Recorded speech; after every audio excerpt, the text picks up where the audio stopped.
Jangan lupa subscribe, like, and share.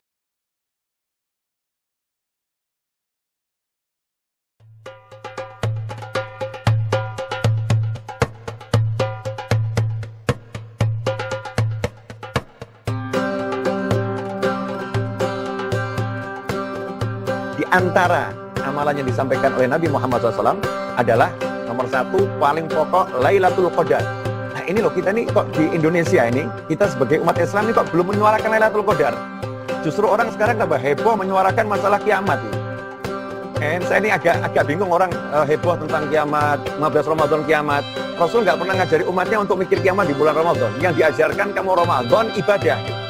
Karena itu kalau ada orang awam nanya kepada Nabi Muhammad SAW, orang awam nanya, maka Rasul SAW bersabda kepada sahabat tersebut ketika ditanya mata saat kapan kiamat, Rasul bertanya, madat telah, apa yang kamu siapkan ya untuk menghadapi bulan suci Ramadan. Sepertinya banyak yang sudah nggak sabar nih, ingin mendengar kira-kira amalan dari kakek buyut Habib sendiri ini. Waduh, apa sih yang dilaksanakan? Kita jadi sudah ngiri dengan dengan turunan sanad gitu ya, keluarganya. Kita sekarang ingin tahu, jadi penasaran kira-kira apa yang dilaksanakan baginda Rasulullah selama Ramadan ini. Masya Allah. Tafadhal. Tafadhal, Bib.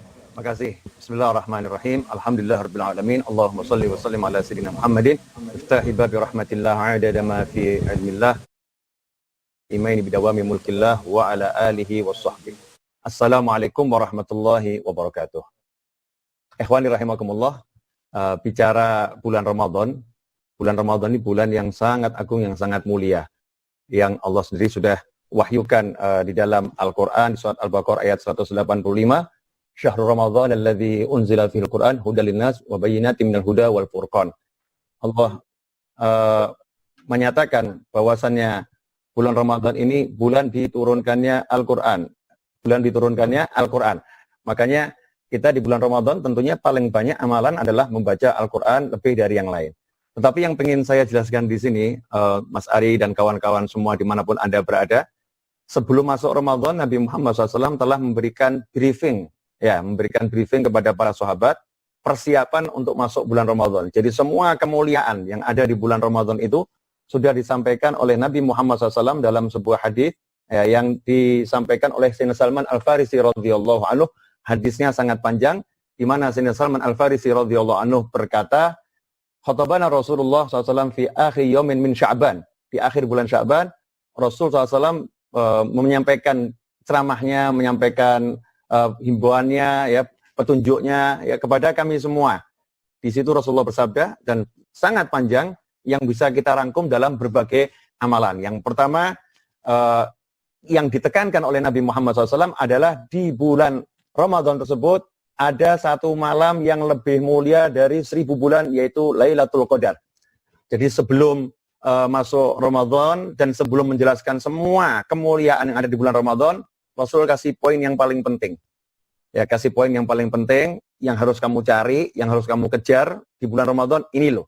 Lailatul Qadar, malam yang lebih mulia dari 1000 bulan. Jadi semua kegiatan kita selama bulan Ramadan, itu poin yang dikejar adalah Lailatul Qadar, mencari malam Al-Qadar, malam yang khairum min alfi syahr, lebih mulia dari 1000 bulan. Kemudian wa ja'ala siyamahu fardhah wa qiyama lailihi tatawuan.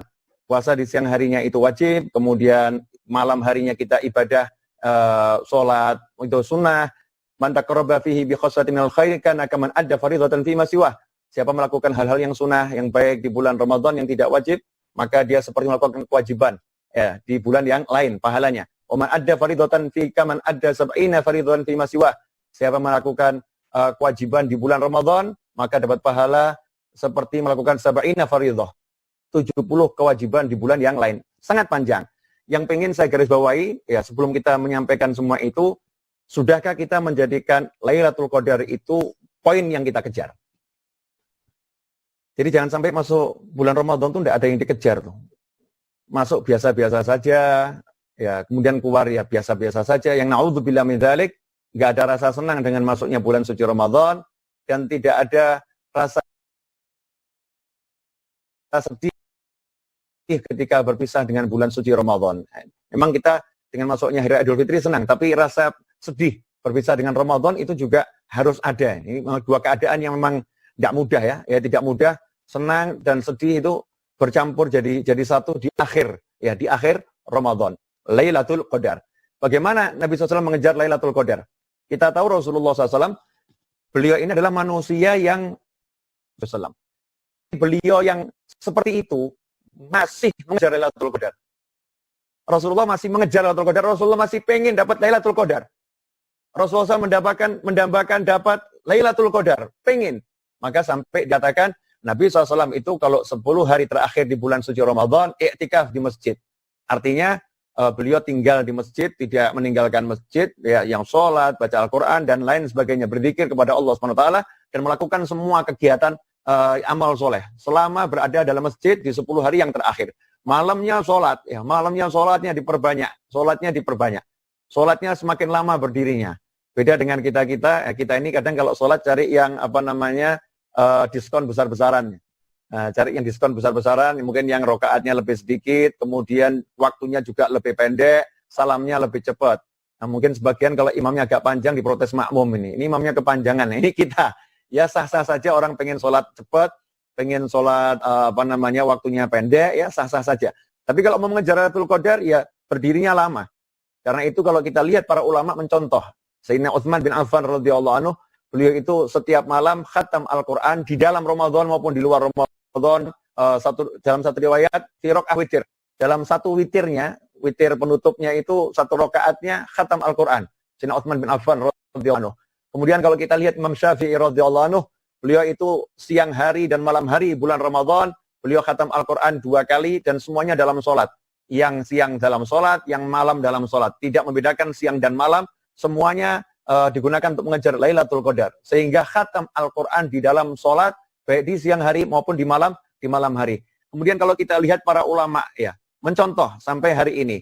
100 tahun yang lalu, di Yaman, di Hadramut, di kota Sewun, ada seorang ulama besar yang muridnya tersebar ke seluruh penjuru dunia, di antaranya di Indonesia. Kalau kita pernah mendengar Maulid Simtud Durar, karya Habib Ali bin Muhammad bin Husain Al-Habsyi. Nah, ini Habib Ali ini di kotanya Sewun, beliau itu dekat dengan masyarakat. Kita nggak bicara pesantren. Kalau pesantren biasa, santri dengan kiainya, santri dengan habibnya biasa. Tapi masyarakat satu kota itu diajak sholat tarawih, 20 rakaat setiap 3 hari sekali khatam Al-Quran. Jadi satu tarawih itu 20 rakaat 10 juz, 10 juz 3 hari sekali khatam Al-Quran, dan makmumnya pada nangis. Sholatnya sampai agak maju sedikit kepalanya karena tiap sholat air matanya menetes, membasahi dada. Kalau itu terjadi 1 bulan, dikhawatirkan nanti kena angin sehingga mengkhawatirkan paru-parunya, sampai maju sedikit sehingga air mata netes jatuhnya ke bumi langsung.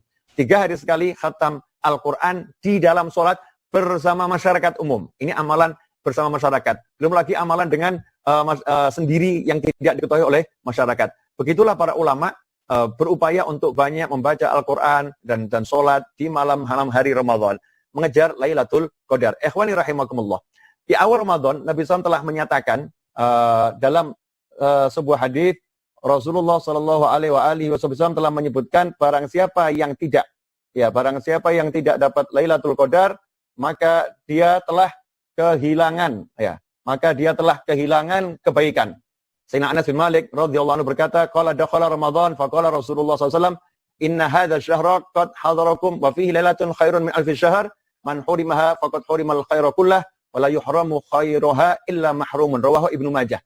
Dari Anas bin Malik radhiyallahu anhu, ketika bulan Ramadan datang, Nabi SAW bersabda, sesungguhnya telah datang kepada kalian bulan yang di dalamnya ada malam yang lebih mulia dari 1000 bulan.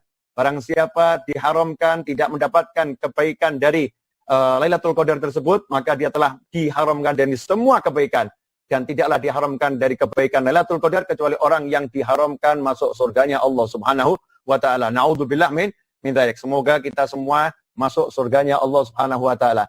Ikhwani rahimakumullah, kalau kita perhatikan hadis ini yang teksnya ada di layar monitor Anda masing-masing, kalau kita perhatikan ini disampaikan oleh Nabi Muhammad SAW di awal Ramadan. Ya, di awal Ramadan Rasul selalu memberikan briefing pentingnya kita menanamkan dalam diri kita Lailatul Qadar. Cari Lailatul Qadar, cari Lailatul Qadar. Nah, ini yang repot nih kalau sampai yang dicari bukan Lailatul Qadar, Lailah bersama drama-drama yang enggak jelas. Ya, Lailah bersama drama-drama yang enggak jelas. kita harus mengejar Lailatul Qadar. Nah, gimana caranya mengejar Lailatul Qadar? Amalan Nabi Muhammad SAW dikatakan oleh Sayyidina Abdullah bin Abbas radhiyallahu ta'ala anhuma dalam hadis yang diriwayatkan oleh Imam Bukhari dan imam-imam yang lain, bahwasanya Nabi Muhammad SAW, kana Rasulullah SAW ajwadan nasi wa kana ajwada ma yakunu fi Ramadan hina yalqahu Jibril wa kana yalqahu fi kulli lailatin min Ramadan fayudarisuhul Quran wa Rasulullah SAW ajwadu bil khairi minar rihil mursalah. Dikatakan di hadis yang pertama di atas itu bahwasanya Nabi Muhammad SAW adalah manusia yang paling dermawan. Rasulullah adalah manusia yang paling berdermawan.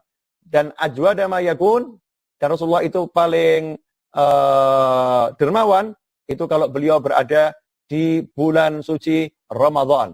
Kalau di bulan suci Ramadan, Nabi Muhammad SAW paling dermawan. Ikhwani rahimakumullah.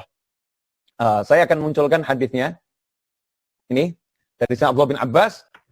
Dahulu Rasulullah SAW, kalau bulan suci Ramadan, ajwada ma yakun fi Ramadan. Hina yalqahu Jibril. Saat bertemu dengan malaikat Jibril. Wa kana yalqahu fi kulli lailah. Di bulan Ramadan, Nabi SAW bertemu malaikat Jibril setiap malam. Fayudari suhul Quran. Kemudian Rasulullah SAW dan malaikat Jibril tadarus. Ya, bukan sekedar membaca, satu menyimak dan membahas isinya. Fala Rasulullah SAW ajwadu bil khairi minar rihil mursalah. Nabi SAW lebih dermawan daripada angin ya, yang bertiup.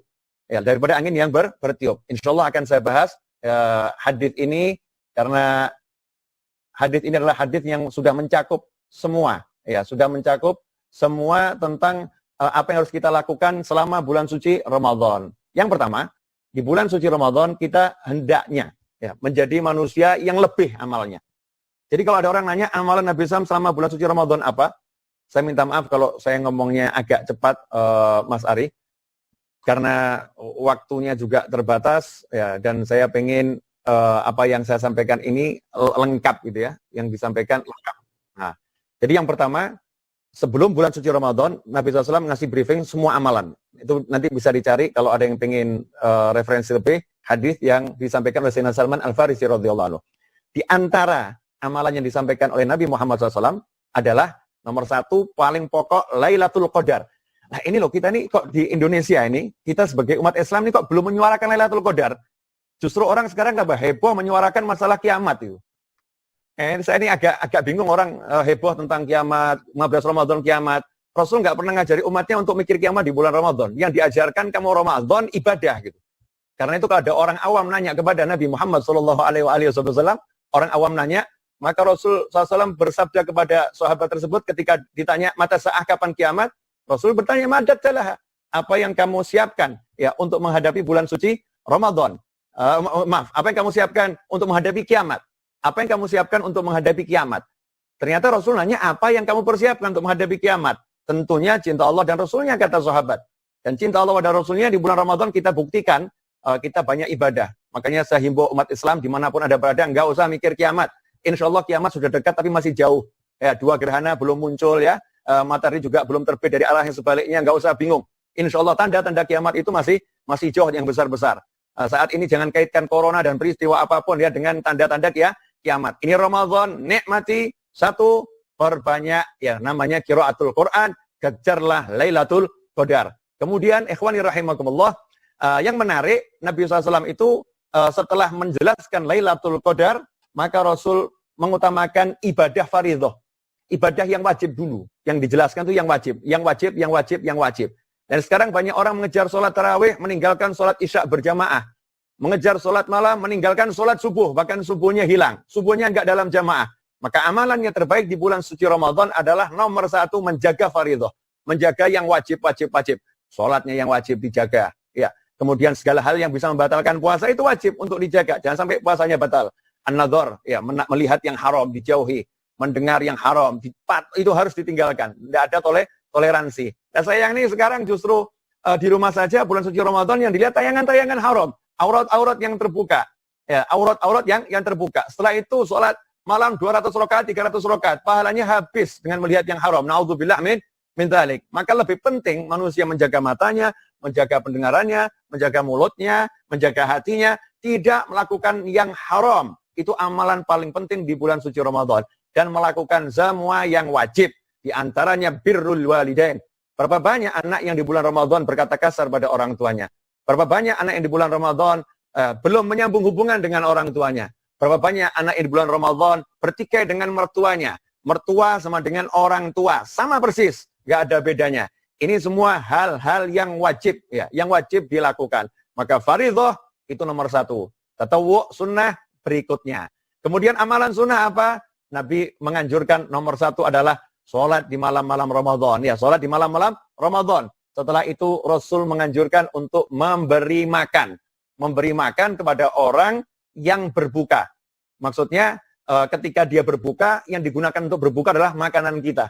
Ini kalau sampai apa yang kita berikan menjadi pembatal puasa seorang di saat berbuka, maka saat itulah kita mendapatkan pahala puasanya.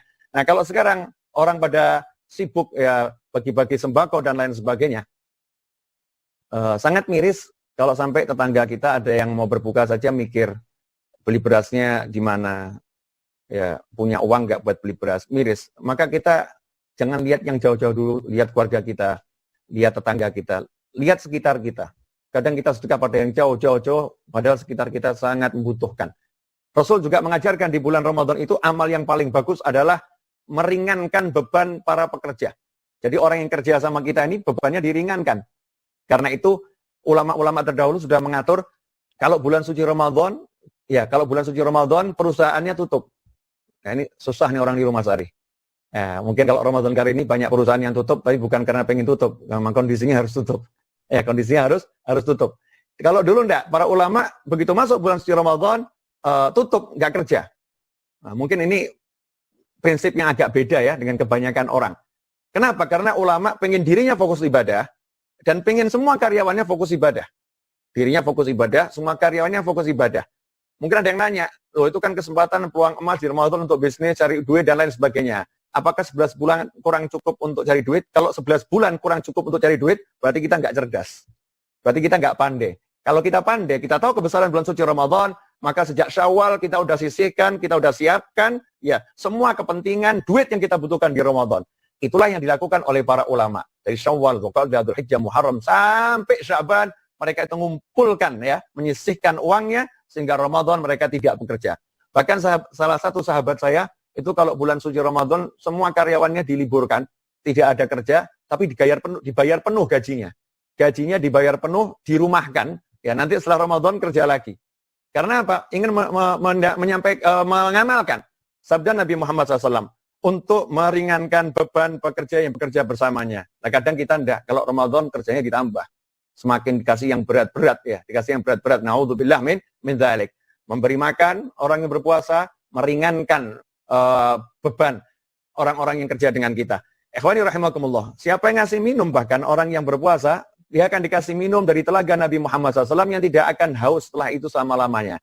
Lah kalau ngasih makan sedikit, ngasih minum sedikit, pahalanya seperti itu, lantas bagaimana orang yang ngasih, ya, ngasih jauh lebih banyak. Nah kalau kita di zaman sekarang ini, lebih bagus kalau kita serahkannya itu dalam bentuk uang, ya dalam bentuk uang nominal, biar dia sendiri yang mengelola untuk membeli makanannya yang dia butuhkan. Atau kalau mau langsung belikan beras untuk jatah 1 bulan. Keluarga kita, kerabat kita, ini kita kirim sana 25 kilo, sana 25 kilo, sana 25 kilo, sehingga masing-masing rumah sudah tercukupi berasnya, insya Allah bisa makan, nggak mikir lagi, kita dapat pahala yang luar biasa. Sementara Nabi Muhammad sendiri SAW mengajarkan kalau bulan suci Ramadan, ada satu hal yang sangat sederhana, ya sangat sederhana, tetapi ini dampaknya luar biasa. Sebagaimana disebutkan di dalam hadis, saya akan bukakan hadisnya. Hadis tentang segera berbuka. Nah, ini hadis ada di dalam kitab Bukhari, Muslim dan Tirmidzi. Bukhari, Muslim dan Tirmidzi. An Sahl bin Sa'din radhiyallahu anhu anna Rasulullah SAW qala la yazalu nasu bi khairin ma ajjalul fitr. Rawahul Bukhari wa Muslim wa Tirmidzi. Ini kalimat yang disampaikan oleh Nabi Muhammad sallallahu alaihi wasallam. Ya, Rasulullah yang bersabda demikian. Artinya tidak ada keraguan dan jangan pernah ragu. Tidak ada keraguan dan tidak pernah ragu dan jangan pernah ragu. La yazalunas bi khair. La yazalunas bi khair. Ini kalimat yang menyampaikan Nabi Muhammad SAW. Kenapa saya ulang-ulangi terus nih ya? Ini penting soalnya. Kadang orang lewati kalimat awalnya cuma ngambil akhirnya. segerakan berbuka, segerakan berbuka. Intinya di awalnya nih, la yazalunas bi khair. Masyarakat selalu dalam kebaikan. Artinya nggak mungkin ada keburukan. Nggak mungkin ada yang jelek. Nggak mungkin ada yang nggak enak, pasti baik. Pasti, karena yang ngomong Nabi Muhammad SAW. Syaratnya ini, apa itu? Ma'ajalul fitr. Kalau masyarakat itu menyegerakan berbuka. Jadi tidak menunda berbuka. Begitu masuk waktu maghrib, segera batalkan puasa. Begitu masuk maghrib, segera batalkan puasa. Jangan udah masuk azan maghrib, masih nunggu, wah belum gelap, bintang belum kelihatan. Ini kalau udah seperti itu, niru Yahudi. Niru bukan ajaran Nabi Muhammad SAW. Selama masih niru Nabi Muhammad SAW, begitu azan maghrib, tanda masuknya waktu maghrib, yang penting bukan azan Nabi udah jamnya. Kadang ada yang azannya juga salah, azan keawalan karena dia salah. Yang penting kita tahu, masuk waktu maghrib. Begitu lihat masuk waktu maghrib, segera berbuka. Tapi ingat, segera berbuka bukan segera. Nah, kadang ada orang segera makan, bukan segera berbuka. Al-Fitr di situ membatalkan puasa dulu. Bagaimana Nabi bisa membatalkan puasanya? Dikatakan dalam hadis Rasulullah SAW itu beliau membatalkan puasa dengan sedikit kurma ya. Dengan sedikit kurma. Rutobat dengan rutop, kurma yang hampir matang ya. Kalau tidak punya kurma hampir matang, tamarot dengan beberapa butir kurma yang sudah matang. Kalau nggak punya, beberapa teguk air. Ya, beberapa teguk air. Jadi Nabi SAW tidak makan nasi, nggak makan roti, enggak. Tapi kurma dulu. Ya, memang punyanya itu. Ya, kurma dulu. Setelah itu, sholat maghrib. Ya, setelah itu sholat maghrib. Kalau kita sekarang mau praktekkan yang seperti itu, bagus. Kalau nggak bisa, kita mau batalkan dengan air putih, bagus. Mau dengan teh, bagus. Intinya segera berbuka. Setelah itu, segera sholat maghrib. Karena sholat maghrib waktunya itu pendek. Jangan kita sibuk berbincang-bincang setelah kita batalkan, ngobrol dan lain sebagainya. Nggak makan besar di meja makan, atau di lantai, makan yang banyak. Setelah itu, sholat maghribnya jam 6:30, 10 menit sebelum adzan isya. Ini tentunya melanggar sunnah. Ya, tidak sesuai dengan kaidah sunnah. Selama masyarakat itu ajalul fitr, menyegerakan berbuka, kemudian melakukan sholat maghrib berjamaah, ya, sholat maghrib berjamaah, maka dia akan selalu dalam kebaikan. Tidak ada keraguan, tidak ada kekhawatiran. Ikhwani rahimakumullah. Kemudian amalan lagi di bulan Ramadan, tadi dalam hadis Anas bin Sayyidina Abdullah bin Abbas radhiyallahu ta'ala anhu yang sangat panjang, dikatakan di situ Rasulullah kalau di bulan suci Ramadan dermawan. Banyak yang nggak paham maksudnya Rasulullah SAW dermawan di bulan suci Ramadan lebih dari bulan-bulan yang lain. Perlu kita garis bawahi, kata dermawan itu bukan cuma memberi uang. Bukan cuma berderma dalam bahasa Arab, yang dimaksud ajwad ya, bil khair. Jadi ajwad bil khair. Dermawan dengan kebaikan. Para ulama membahas yang dimaksud ajwad bil khair itu bagaimana semua kebaikan yang ada di bulan Ramadan lebih. Itu amalan Nabi Muhammad SAW. Kalau biasa sedekah, sedekahnya lebih. Ya, biasa senyum, senyumnya lebih. Ya, kalau dia biasa baca Al-Quran, baca Al-Qurannya lebih. Kalau dia biasa zikir, zikirnya lebih. Nah, ini sekarang ada yang nanya sama saya, Habib, gimana nih kalau bulan Ramadan? Saya lebih banyak baca Al-Quran atau sholawat? Saya lebih banyak baca Al-Quran atau istighfar? Saya lebih banyak baca Al-Quran atau kalimat tahlil? Ikhwani rahimakumullah. Kita ini manusia-manusia yang kebanyakan waktu, bukan kehabisan waktu. Beda dengan para ulama. Para ulama itu memang waktunya habis. Habib Abdullah bin Husain bin Tahir radhiyallahu anhu, seorang ulama yang hidup kurun waktu 200 tahun yang lalu di Hadramut sana, negeri asalnya Wali Songo. Beliau di akhir bulan Sya'ban kumpulkan anak-anaknya. Kemudian ngomong sama anak-anaknya. Nah, cara nasihatinya seperti ini. Nah, siapa di antara kalian yang punya waktu sisa? Mau ayah beli waktunya. Kenapa ayah? Kata anak-anaknya. Karena kakekmu Nabi Muhammad SAW memerintahkan kita di bulan Ramadan untuk memperbanyak amal soleh lebih dari bulan yang lain. Sementara ayah ini di bulan Sya'ban waktunya 24 jam semua udah amal soleh. Jadi bingung Ramadan mau nambah apa lagi. Kalau kalian punya waktu sisa, bak sini. Mau ayah beli. Cara nasihatinya seperti itu. Ikhwani rahimakumullah, beda dengan kita. Imam Malik radhiyallahu anhu dalam berbagai riwayat disebutkan Imam Malik itu ke toilet 14 hari sekali. Ke toiletnya 14 hari sekali. Ilmu kedokteran nggak bisa dipakai untuk Imam Malik ini. Ke toilet 14 hari sekali, beliau itu sahur hanya dengan secuil kurma dan berbuka hanya dengan seteguk air. Kalau orang bilang dehidrasi, kurang gizi menurut ilmu kedokteran. Tapi ini ilmunya para wali, sesuai hadis Nabi Muhammad SAW, cukup bagi anak cucu Adam itu luqaimatun. Hanya beberapa suap kecil, yukim Nabi Hasulbah, okamaqala SAW, untuk menegakkan tulang punggungnya. Sedikit saja makan sudah cukup sebetulnya, kalau memang dibiasakan. Nah, ini yang diet seharusnya senang ya. Sedikit makan cukup kalau dibiasakan dan niatnya benar. Nah, ikhwani rahimakumullah, Imam Malik akibatnya 14 hari sekali baru ke toilet. Maka dalam riwayat Imam Malik radhiyallahu anhu, beliau tidak pernah mau buang hajat maupun buang air kecil di kota Madinah. Beliau keluar dari tapal batas kota Madinah. Saat ditanya, beliau mengatakan, saya tidak sampai hati membuang kotoran di suatu tempat yang di situ ada Nabi Muhammad sallallahu alaihi wasallam karena kecintaan yang luar biasa kepada baginda Muhammad sallallahu alaihi wasallam.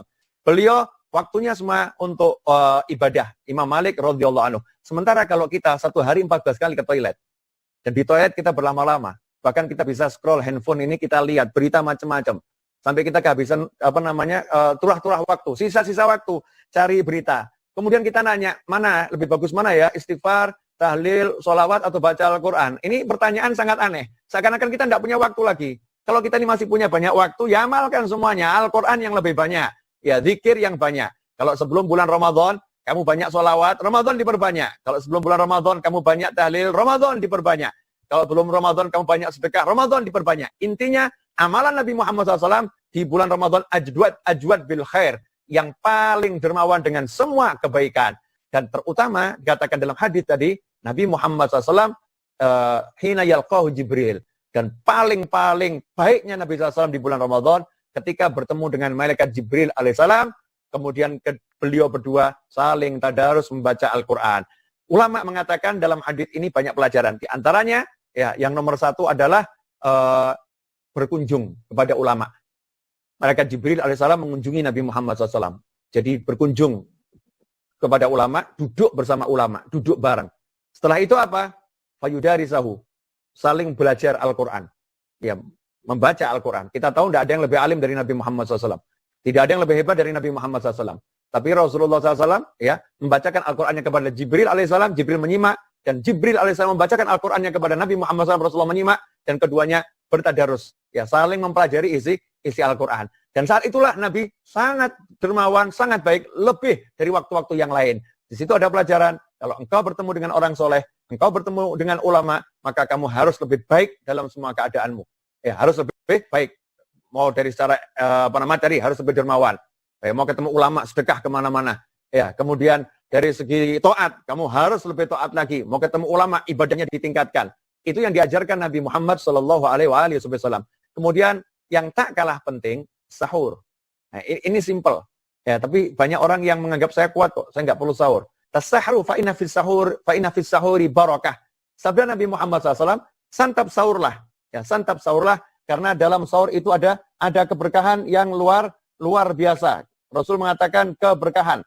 Kita lihat hadisnya Bukhari dan Muslim ya. Dalam riwayat Bukhari dan Muslim, Nabi Muhammad mengatakan SAW, tasaharu fa inna fis sahuri barakah. Rawahul Bukhari wa Muslim. Santap sahurlah karena dalam santap sahur terdapat keberkahan. Jadi kalau kita mau cari keberkahan, kita harus rajin santap sahur. Dapat berkah. Nah, berkah itu apa? Jangan batasi makna berkah. Jangan batasi itu nanti kamu jadi kuat puasa satu hari. Jangan batasi itu karena disebut barokah. Ya, tidak pakai alif lam, tidak al barokah. Barokah maknanya luas. Kalau pakai alif lam al barokah itu jelas yang dimaksud keberkahannya untuk urusan makanan. Tapi karena nggak ada alif lam barokah saja, maka maknanya luas. Ya, semua keberkahan didapatkan orang yang mau sahur. Makanya kalau kita santap sahur niatnya berkah. Tapi santap sahurnya jangan jam 1 malam. Itu bukan santap sahur itu. Ya, santap sahurnya jangan jam 2 malam. Karena Rasulullah SAW mengajarkan untuk mengakhirkan sahur. Dalam hadis riwayat Bukhari, dikatakan oleh Sayyidina Anas bin Malik radhiyallahu anhu, Nabi Muhammad SAW, saya lihat bersama Sa'ad bin Thabit, beliau radhiyallahu anhu bersama Nabi SAW santap sahur berdua. Ya, santap sahur berdua, kemudian selesai santap sahur, menuju masjid, sholat subuh. Sayyidina Anas bin Malik ditanya radhiyallahu anhu, berapa lama waktu dari mulai selesai santap sahur sampai sholat subuhnya Nabi Muhammad SAW? Dijawab, selama salah seorang di antara kalian membaca 50 ayat. Ya, 50 ayat. Tentunya bacaan orang yang lancar ya. Bacaan orang yang lancar 50 ayat. Kenapa pakai 50 ayat? Dulu belum ada jam. Dan ini menunjukkan para sahabat itu sudah ahli baca Al-Quran. Karena cukup ngomong, ya selama baca 50 ayat. Oh udah tahu, 50 ayat segini. Kalau kita dibilang 50 ayat, bingung kita berapa menit ya. Berapa jam ya. Karena kita biasanya sepanjang drama Korea gitu. Paham semua itu nanti. Oh, durasinya sekian. Oh, sepanjang sinetron, sepanjang film. Karena kita hobinya seperti itu. Tapi sahabat radhiyallahu ta'ala anhum ajma'in, hobinya adalah membaca Al-Quran. Makanya cukup dikatakan 50 ayat selesai. Ya, semua udah paham maksudnya seperti apa. Mengakhirkan sahur. Ikhwani rahimakumullah. Kemudian yang tak kalah pentingnya, dari sahur sudah, berbuka sudah, kemudian dermawan sudah, memperbanyak baca doa. Nah, ini di akhir bulan Sya'ban, Nabi SAW mengatakan kepada para sahabat, perbanyaklah kalian melakukan arba' khisal, 4 hal. Ya, melakukan empat hal. Yang dua hal akan membuat Tuhan kalian ridha. Fa'amal khoslatani latini turduna bihima rabbakum. Saya bacakan hadisnya. Wastakfiru fihi min arba'i khisalin. Khoslataini turduna bihima rabbakum. Wa khoslataini la ghina abikum anhuma. Fa'amal khoslatani latani turduna bihima rabbakum. Fasyahadatu an la ilaha illallah. Wa tastaghfirunah. Wa amal khoslatani latani la ghina abikum anhuma. Wa tas'alunallah al-jannah. Wa ta'uduna bihi minan nar. Dikatakan oleh Nabi Muhammad sallallahu alaihi wasallam, perbanyaklah di bulan Ramadan untuk mengamalkan 4 kalimat. 2 kalimat membuat Tuhan kalian ridha, 2 kalimat kalian sangat membutuhkannya, tidak mungkin enggak butuh. 2 kalimat yang membuat Tuhan kalian ridha, yang pertama adalah mengucapkan asyhadu an la ilaha illallah. Kemudian tastaghfirunah, kalian istighfar kepada minta ampun pada Allah Subhanahu wa taala. Dan 2 kalimat yang kalian pasti butuh adalah minta surga dan berlindung dari siksa api neraka. Para ulama telah menyusunnya menjadi sebuah doa yang indah yang kita dengar di masjid-masjid, di musola-musola, di surau-surau, di majlis-majlis. Asyhadu an la ilaha illallah astaghfirullah nas'alukal jannata wa na'udzubika minan nar. Ikhwani rahimakumullah, sebagai penutup ada satu doa yang juga harus dibaca setiap malam Ramadan khususnya, yaitu doa yang ketika Sayyidatuna Aisyah radhiyallahu ta'ala nanya pada Nabi Muhammad SAW, "Ya Rasulullah, kalau saya ketemu Lailatul Qadar, saya harus ngapain? Saya minta apa?" Cerdasnya Sayyidah Aisyah radhiyallahu ta'ala anha. Sabda Nabi Muhammad SAW, "Kalau kamu ketemu dengan Lailatul Qadar, ucapkanlah Allahumma innaka afun tuhibbul afa fa'fu anni." Dalam riwayat yang lain ditutup, "Ya Karim." Maka perbanyak baca doa ini. Asyhadu an la ilaha illallah astaghfirullah nas'alukal jannata wa na'udzubika minan nar. Allahumma innaka afun tuhibbul afwa fa'fu anni ya karim. Ikhwani rahimakumullah, itu yang bisa saya sampaikan. Waktu saya kembalikan kepada Mas Ari. Jazakumullah khairan, mudah-mudahan berkah dan manfaat. Kurang lebihnya mohon maaf. Mas Ari, monggo dilanjut. Masya Allah ya. Ini dicatat itu kayaknya, waduh, Masya Allah. Sambil kita kebayangin gitu Habib ya. Amalan yang luar biasa yang Rasulullah contohkan untuk kita semua. Benar, ibarat kita mau jalan mobil, kalau udah ada trayeknya, ini enak. Ya, betul. Gitu. Kita tuh nggak improvisasi sendiri tanpa ilmu gitu. Udah ada panduannya gitu. Benar, ya. benar. Masya Allah. Dan Habib, di sini sudah banyak pertanyaan yang masuk, tapi sebelumnya saya juga mau tanya nih Habib nih, secara pribadi. Nanti kan sebentar lagi kita nih mau 10 hari terakhir, Bib, biasanya kan iktikaf gitu ya, Bib ya. Ya. Kan kita ini kan nggak ke masjid. Ini. Nah, misalnya kita mengkondisikan di rumah tempat sholat itu kita tidur di situ gitu, Bib. Nah, itu kira-kira bisa terwakili dengan pahala yang sama nggak, Bib? Misalnya kita satu area sholat, ya kita tidur di situ, beritikaf lah, segala macam dilakukan di tempat itu gitu. Tapi misalnya itu tempatnya juga di dalam ruangan itu juga sebelahnya kasur sama ada persiapannya ya. Nah, kira-kira bagaimana cara kita menyingkapi agar kita tetap bisa mendapatkan pahala iktikaf 10 hari terakhir dalam menggapai Lailatul Qadar, tapi dalam keadaan social distancing seperti ini nih, Bib nih. Oke, Mas Ari, saya akan jawab dengan 2 jawaban. Yang pertama, ada 7 kelompok manusia yang ada dalam naungan Allah di hari tidak ada naungan kecuali naungannya Allah Subhanahu wa taala. Salah satunya adalah seseorang yang hatinya terikat dengan masjid. Orang yang hatinya terikat dengan masjid itu artinya di luar masjid kangen sama masjid. Di luar masjid akhlaknya sama seperti di dalam masjid. Ini harus digarisbawahi dulu. Jadi yang lebih parah itu kalau ada orang iktikaf di dalam masjid tapi amalannya amalan pasar. Nah, itu ngeri. Iktikaf di masjid, obrolannya obrolan pasar. Ya, iktikaf di masjid, bukanya handphone lagi, handphonenya dilihat, ya isinya sama dengan yang di pasar. Ya, sama dengan yang di rumah. Ini naudzubillah min dzalik. Jadi nomor 1 bukan masalah masjidnya dulu. Sikap kita di luar itu sama dengan di dalam masjid. Artinya adab masjid semua dijalankan. Kemudian ada rasa kangen pada masjid. Ya, kangen yang luar biasa pada masjid. Nah, ini kalau sekarang lagi ada tidak bisa ke masjid, punya rasa kangen, nah itu udah punya poin besar itu. Termasuk salah satu orang yang dapat naungannya Allah Subhanahu wa taala. Masya Allah, amin. Ya. Tapi dengan syarat di luar masjid, ya kita seperti dalam masjid. Jaga omongan, jaga pandangan, ya, kemudian juga handphonenya ya diseleksi apa yang harus dilihat di handphonenya. Kemudian solusi yang kedua yang sudah diajarkan oleh ulama-ulama terdahulu, ini mungkin nggak banyak yang ngajarkan atau mungkin nggak ada yang ngajarkan di zaman sekarang. Tapi ini yang saya pakai. Jadi kalau antum tahu Masjid Ar-Raudhah itu musolanya alhamdulillah lumayan gede, 20 kali 20, 3 lantai. 20 kali 20, 3 lantai itu musola. Kenapa saya sebut musola? Ada orang nanya. Ya, saya tiru almarhum Guru Zaini di Martapura sana, ulama besar Guru Zaini. Beliau punya musola, namanya juga musolanya Ar-Raudhah. Saya pun juga namakan musola saya Raudhatul Jannah. Nah, apa yang istimewa dari musola ini? Ini bukan masjid.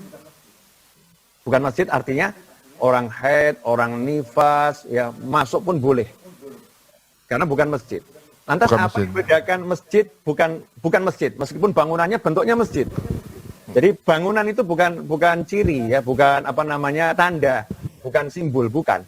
Intinya itu tanahnya wakaf untuk masjid atau tidak. Kalau tanahnya diwakafkan untuk masjid, walaupun di atasnya tidak ada bangunan, hukumnya hukum masjid. Masya Allah. Nah, ini harus dipahami orang. Jadi kalau tanah diwakafkan untuk masjid, hukumnya hukum masjid. Artinya orang haid nggak boleh masuk, orang nifas nggak boleh masuk. Semua larangan masjid berlaku di situ. Termasuk tidak boleh diperjualbelikan. Ya, tidak bisa jadi apa namanya warisan. Kalau udah diwakafkan untuk masjid, ya itu miliknya Allah Subhanahu wa Ta'ala. Tetapi ketika sebuah tempat majelis diwakafkan untuk masjid, maka akan menghalangi jamaah untuk masuk. Makanya saat itu saya berpikir gimana ini tempat ya tetap punya pahala masjid, tetapi semua orang bisa masuk. Aturan masjid tidak berlaku di dalamnya. Sehingga nanti kalau ada orang misalnya ngomongnya kurang pas, nggak berdosa dia. Maka saya cek semua ilmunya para ulama. Ketemu, Mas Ari. Enaknya saya share nggak ini ya? Boleh silakan Bib. Jadi deg-degan gitu, kita penasaran gitu, Bib. Masya Allah. Tapi tenang Bib, kita nggak kasih tahu siapa-siapa Bib. Kalau Bib kasih tahu, kita nggak bilang ke siapa-siapa ya. Betul. Nggak bilang. Kita saja, yang lain nggak usah tahu. Kalau yang lain tahu ya itu nasibnya. Apa itu? Ulama-ulama terdahulu tidak pernah meninggalkan sholat di masjid. Ulama-ulama terdahulu tidak pernah meninggalkan sholat di masjid. Sementara beliau-beliau itu ada yang hidupnya melakukan perjalanan, 2 bulan perjalanan, 3 bulan perjalanan, lewat padang Sahara, lewat hutan, lewat laut. Tapi kok mengatakan tidak pernah meninggalkan sholat di masjid. Kenapa? Ternyata rahasianya di sini. Beliau-beliau punya sajadah. Ya punya sajadah. Sajadah satu ini diwakafkan untuk masjid. Diwakafkan untuk masjid. Nah, artinya begitu udah diwakafkan untuk masjid, sajadah ini tidak bisa diperjualbelikan. Itu miliknya masjid. Tapi beliau-beliau mewakafkannya ketika meletakkan sajadah itu di bumi. Sajadah itu diletakkan di bumi, ya kemudian dipaku, kalau dulu ya, dipaku dengan lantai biar nggak bergerak. Jadi tidak bisa ditarik dengan mudah. Intinya nggak bisa dipindah dengan mudah. Kemudian mengatakan, ya Allah, beliau mengatakan sajadah ini aku wakafkan untuk masjid. Saat itulah hukumnya sholat di atas sajadah itu sama dengan sholat di dalam masjid. Pahalanya sama dengan sholat dalam masjid. Jadi di situ tidak boleh melakukan hal-hal yang tidak boleh dilakukan di masjid. Nah, ini akhirnya saya lakukan itu di Masjid Ar-Raudhah. Saya beli granit yang berbeda warnanya, yang saya letakkan di mihrab yang ukurannya kurang lebih 4 kali 4 meter. Yang 4 kali 4 meter mihrab itu granitnya setelah dipasang saya niatkan wakaf untuk masjid. Sehingga sholat di atas granit itu hukumnya sama dengan sholat di dalam masjid. Sehingga kalau ada jamaah di luar granit itu hukumnya sholat berjamaah dengan orang yang di dalam masjid. Pahalanya sama dengan di dalam masjid. Ini udah dipersiapkan sama ulama terdahulu untuk menyikapi beberapa kondisi. Jadi kalau sekarang kondisinya seperti stay at home dan sebagainya, geser ke masjid, ya jangan pelit-pelit. Punya sejadah satu atau karpet yang agak besar, niatkan di musola, wakafkan untuk masjid, lekatkan itu hukumnya masjid. Karpetnya nggak boleh dijual. Yang haid nggak boleh masuk situ. Perlu diingatkan, yang haid nggak boleh masuk di situ. Jangan lihat drama Korea di situ. Ya, bergeser dari tempat yang lain. Masuk situ, hukumnya sama dengan dalam masjid. Maka iktikaf di situ, insya Allah sama dengan iktikaf di dalam masjid. Ini pendapat yang bukan lemah, tapi kuat didukung oleh para ulama. Bisa kita pakai dalam kondisi yang seperti ini. Nanti kalau kondisinya udah normal, balik ke masjid. Nah, itulah rahasianya kenapa ulama-ulama dulu ketika sholat sunnah di rumah pun, walaupun menghidupkan rumah, tapi juga mendapat pahala di masjid.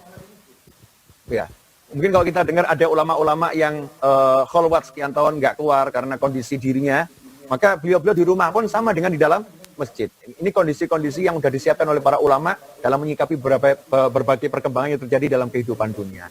Insya Allah ini kalau dijelaskan panjang lebar, nanti 4 mata kita. Insya Allah. Masya Allah. Ini Islam ini luar biasa ya, luas sekali loh. Benar, ilmunya tuh luas banget dan kita jadi dimudahkan apa aja. Benar ya. Kita mau ke masjid, dapat pahala dari masjid gitu ya. Tapi tanpa harus ke masjid, kita niatkan dengan masjid dengan sesuatu yang niatnya adalah wakaf ini untuk masjid. Benar ya, belum terfikir kita seperti itu ya. Soalnya justru, Bib, saya pernah dapat komplain sama teman saya, ini yang bukan orang Indonesia, Bib ya. Dia ke masjid di Indonesia itu suka heran. Orang Indonesia itu, wanitanya masuk ke masjid nggak tutup aurat. Pakai tutupannya baru di dalam. Sebelum keluar, buka lagi auratnya baru keluar. Mestinya ketika masuk ke masjid, tutup dulu auratnya, baru masuk. Oh, mungkin kondisi-kondisi ini mungkin para wali dulu gini kali ya. Maksudnya mengkondisikan untuk mempermudah biar orang juga nggak anti masjid gitu ya. Betul. Masya Allah. Kita jadi ngerasa, oh Masya Allah, ini Islam ini luar biasa gitu ya. Kalau kita nggak ada seperti Habib ya kita nggak tahu ilmu lah ya, ibaratnya seperti itu. Baik. Bib, Afwan ini ada yang mau bertanya, Bib. Boleh. Mau bertanya ini langsung via Zoom. Saya jawab, kalau nggak bisa nggak saya jawab. Oh? Nanti saya jawabin, Bib. Ya silakan, ini via apa? Zoom. Via Zoom. Silakan disambungkan dari Mbak Rima di Cilacap. Silakan Mbak Rima. Belum tersambung. Oke, Afwan Bib, tapi kalau untuk akhwat yang masuk bertanya, videonya harus dimatikan atau tetap bisa keluar aja, Bib? Kalau di Ka'bah aja boleh ditampakkan, apalagi di layar monitor. Oke. Bagaimana, Bib? Kalau di Ka'bah saja wajahnya boleh ditampakkan. Masya Allah. Apalagi di monitor. Baik. Kita nggak lebih tinggi daripada Ka'bah. Masya Allah.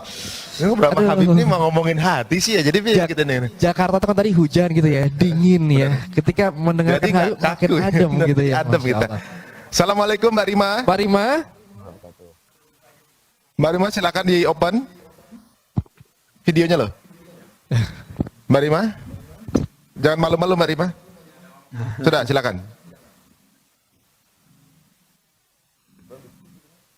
Oke, kita masih menunggu terhubung. Mbak Rima ini adalah nah ya silakan Mbak Rima. Ya, Mbak. Langsung bertanya dengan Habib, Masya Allah.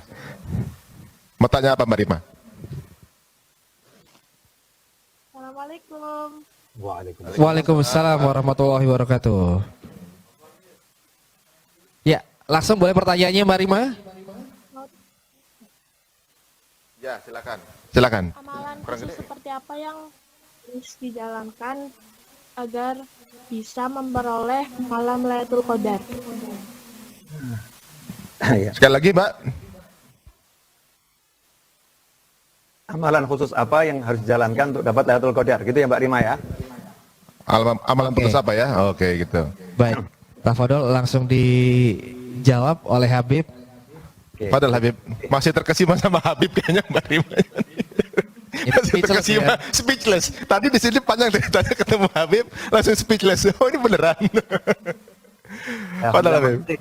Mbak Rima di Cilacap dan semua pemirsa dimanapun Anda berada, amalan khusus apa yang harus dilakukan untuk dapat Lailatul Qadar?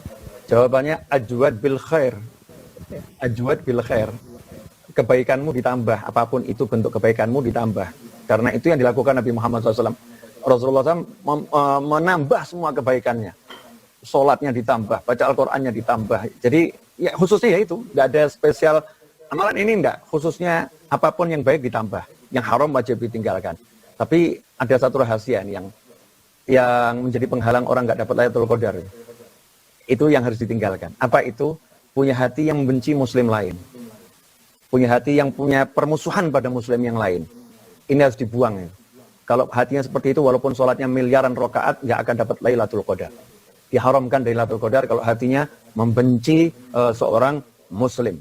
Kemudian yang kedua dan yang paling penting adalah meninggalkan perbuatan yang bisa melukai hati orang tua.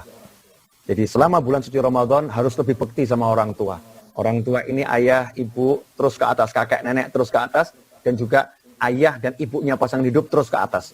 Jadi mertua ke atas itu orang tua kita kandung ke atas itu juga orang tua, itu harus kita muliakan lebih dari bulan yang lain dan jangan melakukan apapun yang bisa menyakitinya. Kalau berbuat sesuatu yang menyakitinya langsung segera minta maaf. Kalau tidak, sehebat apapun ibadah kita tidak akan ditoleh oleh Allah Subhanahu wa taala. Karena ridhallah fi ridhal walidain wa sukhtullah fi sukhtil walidain. Ridha Allah bergantung ridha orang tua, murka Allah juga bergantung murkanya orang tua. Singkatnya begitu, Mbak Rima, Mas Ari. Makasih. Masya Allah. Allah. Ternyata nggak repot dan nggak ribet gitu. Benar. Ini Dimudahkan dimudahkan semuanya. Tinggal kita memperbanyak lagi kebaikan-kebaikan gitu ya. Baca Quran, tilawah segala macamnya. Kemudian juga tadi tidak memusuhi orang tua, berbakti, tidak punya kebencian dengan sesama Iya. muslim. Jadi lagi-lagi masalah hati lagi ya. Iya. Jadi sebelum tidur tuh maafin semua orang. Iya.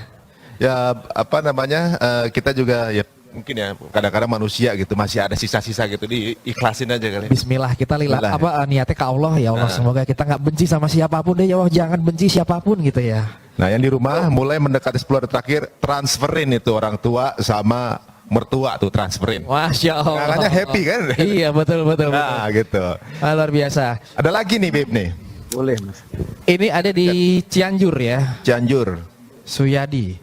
Ini Via chat ya, silakan. Oke, baik. Via chat, beliau ini menanyakan, mohon pencerahannya, bagaimana Habib cara menata hati menghadapi situasi wabah COVID yang sedang melanda ini. Oke. Gitu. Jadi COVID ini merubah hatinya dia. Iya. Jadi hatinya dia udah berantakan gitu ya, Berantakan ya. nggak tertata. Udah dekat ginjal, Iya. dekat paru-paru gitu ya. Baru nanti jam dekat maghrib ngumpul lagi semuanya. Kumpul lagi, ditata lagi. Padahal Beb. Waduh, Habib. Allah. Ya, simple kan, cara menata hati. Hati. Hati itu sebetulnya nggak perlu ditata. Hati itu nggak perlu ditata. Cuman diisi yang benar aja. Isinya cuman Allah, selesai. Kalau udah isinya Allah, selesai semuanya. Ya, tapi masalahnya ini hati kita isinya macam-macam. Nah, isinya ada handphone, isinya ada tabungan, isinya ada mobil. Sehingga ketika mobilnya tergores, hatinya tergores. Handphonenya jatuh, hatinya juga jatuh. Tabungannya hilang, hatinya juga hilang. Repot itu. Repot. Allah. Iya. Jadi masukkan aja Allah ke dalam hati, yang lain di luar, yang lain di luar. Kalau udah seperti itu, maka menghadapi apapun itu mesti enak, nggak mungkin nggak enak. Intaradha bil maqsumi ishtamuna amman fa illam takun taradha bih ishta fi hazan. Kata Habib Abdullah Al-Haddad radhiyallahu anhu, kalau kamu itu ridho dengan yang dibagi Allah, maka kamu pasti hidup dalam keadaan senang. Muna'aman, dalam keadaan nikmat. Kalau kamu tidak ridho dengan yang Allah bagi, apapun kondisinya kamu pasti akan sedih. Apapun kondisinya akan sedih. Maka orang-orang beriman dikasih kondisi apapun tuh enak karena tahu yang ngasih Allah. Corona ini kan sabab ya. Corona ini kan hanya sabab, sesuatu sebab. Tapi sebetulnya pada hakikatnya sebab ini terjadi atas izin Allah Subhanahu wa taala. Maka ketika kita lihat Allahnya, kita nggak akan ngeluh, wah saya dirumahkan, wah saya di PHK, wah saya nggak bisa begini, wah saya nggak bisa begini, enggak. Tapi berusaha menikmati. Menikmatinya bagaimana? Ya Allah, sekarang engkau taruh aku di rumah. Aku harus ngapain ya? Maka belajar. Ya belajar kerja dari rumah. Ya belajar ibadah lebih banyak di rumah. Karena kerja itu juga ibadah. Ketika hatinya dikonekkan ke Allah, nggak ada keluh kesah kepada siapapun dan apapun. Menikmati itu, maka nanti Allah akan membukakan jalan. Otomatis itu. Sementara kita enggak. Kita sibuk tuh mikir, semua yang enggak enak. Itu saja yang kita omongkan.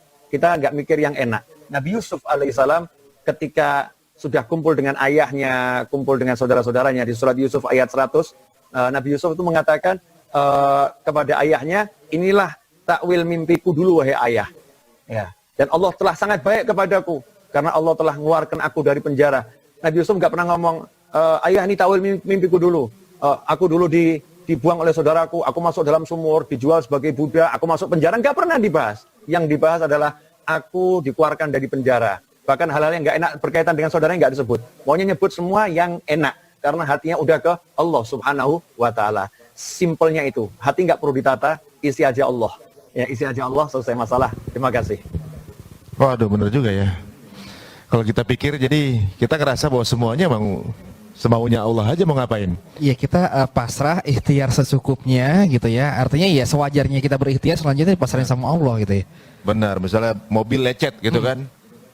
Ya udah benerin. Orang kadang-kadang bisa marah-marah sama drivernya, sama anak yang pakai gitu. Kalau kita ya emang Allah mau ini lecet gitu. Coba besok Takdirnya hati-hati. sudah ada gitu. Takdirnya udah ada, lebih santai jadi kita ya. Masya Allah. Dan bisa dibilang terkadang ini manusia itu suka menghilangkan 1000 kebaikan gara-gara satu keburukan yang terjadi. Benar. Iya kan? Kadang-kadang bawa di sholat tuh. Nah, itu dia tuh. gitu kan. Lagi Allahu Akbar. Tadi bubar semuanya ya. Benar-benar. Masya Allah. Aduh.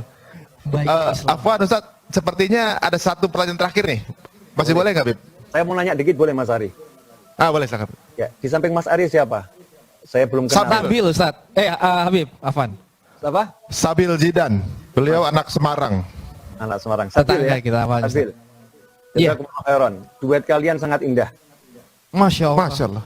Asik kompak gitu. Masya. Nah. Kalau beliau masih ada keturunan, Bib. Wah, keturunan orang tua saya.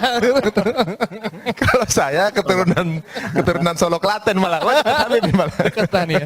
Masya Allah. Masya Jazakallah khair Habib. Oh, semua keturunan Nabi Adam alaihissalam. Alhamdulillah, amin. Berarti Paling kita tepat. masih sedulur juga nih. Waduh, Bib, kalau ini sekarang jauh lagi nih yang mau tanya, ini dari Karawang nih. Oh, Masya Allah. Namanya Ulin. Gini, tapi kalau ini lebih ke arah tata cara ya. Bagaimana, Bil? Salam, Bil. Bagaimana tata cara membayar fidyah bagi orang tua yang tidak dapat berpuasa selama 1 bulan? Minta maaf. Saya kalau fikih tidak berani menjawab karena saya fikih harus buka kitab, kemudian saya jawab dengan kitab. Nanti insya Allah pertanyaan itu WA akan ke saya, akan saya jawab di YouTube saya setelah sesi ini. Ya setelah sesi ini. Masya Allah. Karena biar jelas di kitab ini seperti ini. Karena fikih itu luas. Saya sekarang kan banyak orang nanya juga begini Mas Ari ya. Simpel nih contoh.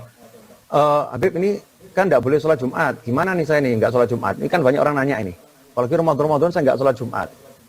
Saya jawab fatwa itu banyak, jangan paksakan fatwamu kepada orang yang megang fatwa yang lain. Jadi jalani fatwanya masing-masing. Nah, insya Allah nanti ini akan saya jawab dengan beberapa dalil dari beberapa madhab sehingga bisa dia sesuaikan dengan apa yang dia jalani. Karena saya nggak tahu yang bertanya ini madhabnya apa, ya kemudian dia sama ikut madhab apa, Syafi'i atau Maliki atau Hambali atau Hanafi. Insya Allah akan saya jawab di YouTube setelah ini langsung, insya Allah. Masya Allah ya. Langsung ya. Jadi akan didetailkan sesuai referensinya. Mazhabnya apa gitu. Jadi memang bukan keharmonisan Islam itu bukan untuk saling bertentangan, tapi justru biar tambah silaturahmi. Ibaratnya itu kalau kita bermusik itu ya, kalau di satu komposisi itu ada komposer, ada dinamikanya, itu ada konduktor. Nah inilah Islam gitu. Ada yang mengkondak, ada yang naik turunin. Kalau semuanya bunyi kacau balau. Benar, Masya Allah. Inilah indahnya Islam dan tentunya juga mudah-mudahan di Ramadan ini. Oke, Mas Ari maaf, saya mau menambahkan dikit boleh? Dikit aja. Oh, silakan. Boleh. Jadi banyak orang kan dari tahun ke tahun tuh ya, dari tahun ke tahun membahas boleh enggak saya baca doa ini, boleh enggak saya sholat tarawihnya rakaatnya sekian dan sebagainya. Jadi inti yang diajarkan Nabi SAW adalah memperbanyak semua kebaikan, doamu kamu tambah, sholatmu kamu tambah. Jadi jangan bicara rokaat sholat lagi. Kamu mau sholatnya 20 boleh, mau sholatnya 60 boleh, mau sholatnya 100 boleh, ya mau sholatnya 1000 boleh, enggak jadi masalah. Tapi ingat saja kondisimu, kalau jadi imam jangan 10 rokaat, kesian makmumnya. Benar. Makmumnya. Nah, itu di Hadramut, pelajar-pelajar Indonesia yang ada di Hadramut Yaman, itu sampai yang mereka dalam satu malam sholatnya di 5 masjid. 5 masjid bagaimana? Masjid yang pertama misal ya, di Indonesia ada yang jam 7 sudah adzan Isya. Dia ikut sholat di masjid yang pertama. Selesai dari masjid pertama, itu ada di masjid lain yang jadwalnya sholatnya jam 8. Dia pergi ke masjid yang lain, yang jam 8. Kemudian setelah jam 8, dia pindah ke masjidnya jam 9. Sampai akhir menjelang sahur. Kemudian santap sahur di masjid yang terakhir. Kemudian sholat subuh berjamaah. Ya, kemudian Masya Allah. Berjamaah. Ya. Kemudian sholat subuh berjamaah di masjid yang terakhir. Ini karena hausnya, karena hausnya remaja kita untuk mencari fadilah, memperbanyak sholat. Makanya jangan lagi memperdebatkan banyak sholat, jangan lagi memperdebatkan banyak tentang masalah doa. Doa apapun itu ucapan kalimat baik ya. Kalau Anda tidak suka sama doa, nggak usah dibaca. Yang suka doa silakan dibaca. Selama itu doa. Anda suka sholatnya itu 11 rakaat, 11 rakaat. Suka 20 rakaat, 20 rakaat. Suka 100 rakaat, 100 rakaat. Yang penting sholat.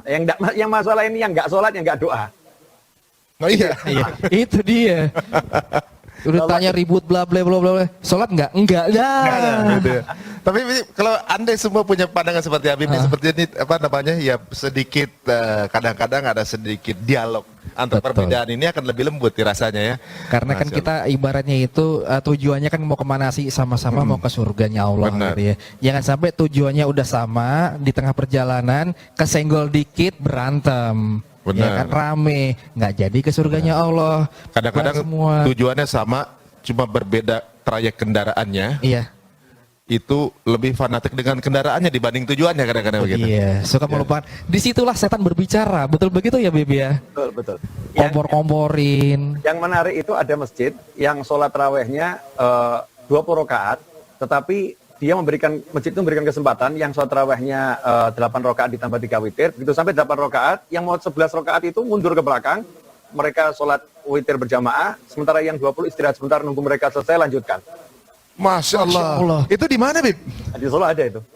Solo ada, Masya Allah. Nah, ini toleransi yang benar ya. Benar, Toleransi benar, yang sebenarnya itu benar. seperti ini ya. Ya, ya. Masya Allah. Jadi jadi masing-masing semuanya masih ke arah ke Allah juga kan. Ini gara-gara beda rokaat tarawih aja kadang udah nggak nganterin lagi menu buka puasa antar tetangga gitu ya. Iya. Ya Allah. Tapi hikmah corona ini sepertinya semua mulai melembut.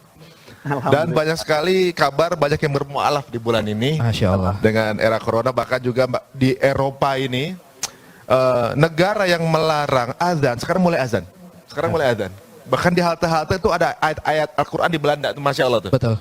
Di Amerika di Michigan kalau nggak salah kemarin udah mulai azan. Amerika Masya gitu. Allah. Masya Allah, sekarang Bahkan udah mulai kemana-mana. Di Chicago ya, yang baliho besar itu dimuat adalah pesannya Rasulullah. Gitu ya. Aduh. Kita nggak boleh mendatangi daerah wabah, kita tidak boleh memasuki daerah yang wabah juga. Itu semuanya nilai-nilai keislaman semuanya dimunculkan di sana. Ya, mungkin ini asbabnya ya, Habib ya. Insyaallah. Masya Allah. Masya. Ya, sepertinya mungkin sudah mendekati asar ya. Mendekati asar. Habib, sepertinya kita sebenarnya ingin lebih panjang dengan Habib lagi. Insya Allah mungkin kalau masih diberikan waktu kita akan meminta kembali sesi bersama Habib Novel ya. Betul. Gitu. Cuma karena takut nanti mengganggu waktu asar Habib, mungkin ada nasihat terakhir atau juga mungkin doa penutup dari Habib. Fadal, Habib. Pesan untuk sesi kali ini satu hal saja. Ramadanmu akan sia-sia kalau tak kau perhatikan orang tua. Ramadanmu akan sia-sia kalau tak kau perhatikan orang tua. Maka perhatikan orang tua kita, bahagiakan, senangkan dengan apapun yang kita miliki, ridho Allah bersama kita insyaallah. Terima kasih, saya minta maaf atas segala kekurangan. Wa'afu minkum.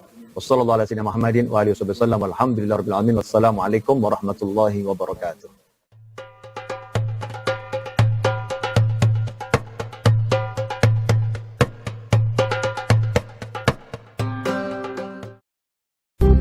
Jangan lupa subscribe, like, and share.